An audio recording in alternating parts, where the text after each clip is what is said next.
This week on CFO Learning Pro, sum a range that is C5 rows tall.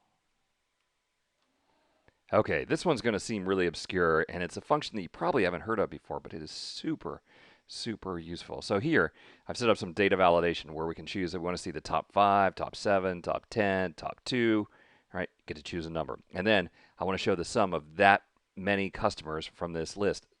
See, the list is sort of descending.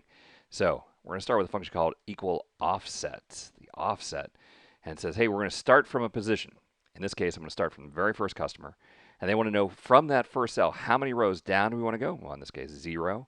How many columns over do we want to go? 0. Those two identify the first cell in the range that we want to sum up.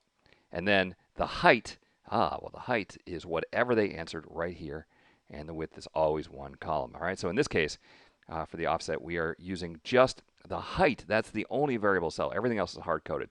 But sometimes you have all kinds of bizarre situations where you need the rows to be a variable, or the columns to be variable, or the width to be a variable. All right. Now, the problem with offset is it's going to return, in this case, 4 numbers or more numbers, depending on how many numbers are there. So we have to pass it to something called a wrapper function.